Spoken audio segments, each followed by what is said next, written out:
There's a city where time stopped, where toys still lie on the floor, mail is still unopened, and sunlight filters through broken windows that once belonged to classrooms, kitchens, and bedrooms. It was supposed to be a symbol of progress, of nuclear energy, Soviet power, and a brighter future. Instead, it became one of the most haunting places on Earth. This is the story of Pripyat, a city built on promise, abandoned in fear, and frozen in the shadow of disaster.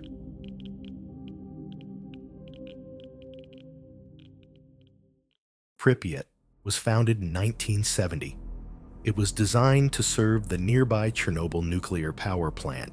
It wasn't just a worker town, it was a showcase, a model city of the future, a utopia for nuclear workers and scientists.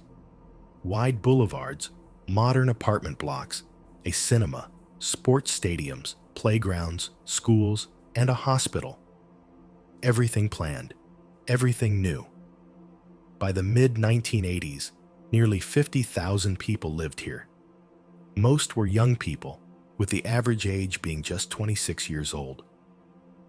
For the children of the Soviet Union, Pripyat wasn't a hardship posting, it was a dream. And at the center of it all, Chernobyl's reactor number 4, the crown jewel of Soviet nuclear engineering. At 1:23 a.m. on April 26, 1986, a routine safety test spiraled into chaos. Operators at reactor number 4 were running a turbine shutdown test. But the combination of a flawed reactor design and human error created a perfect storm. Suddenly, a massive surge of power. Then silence. And then the explosion.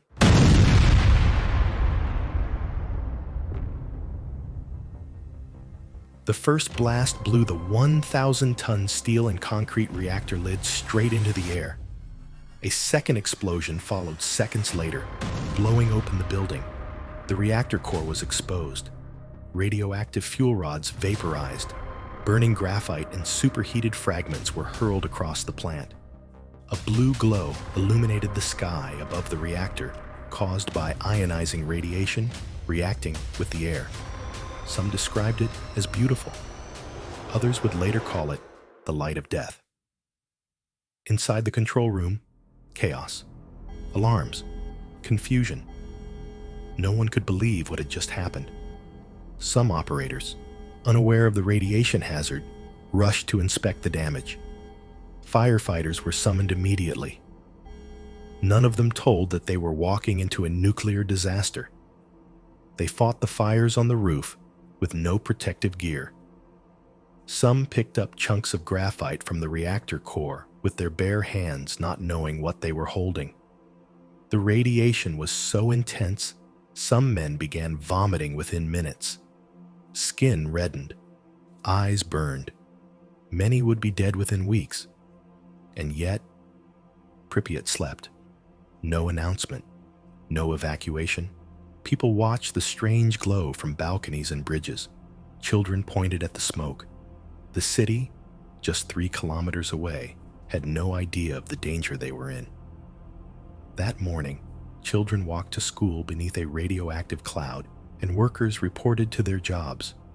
Some stood on a railway bridge just outside the city to watch the fire burn. They didn't know it then, but many of them would never return back to their homes. That bridge now has a name, the Bridge of Death. It took 36 hours for the evacuation order to finally come. On April 27th, loudspeakers echoed across the city. Residents were told to gather essential items. They were told they would only be gone for just a few days and would return shortly after. They were lied to. Over 1,200 buses arrived. Thousands of people were packed in, taken away in a rushed but eerily calm evacuation. They left their pets, their clothes, their wedding photos, their identities, and they never came back. In those few short hours, a once thriving city became a ghost town.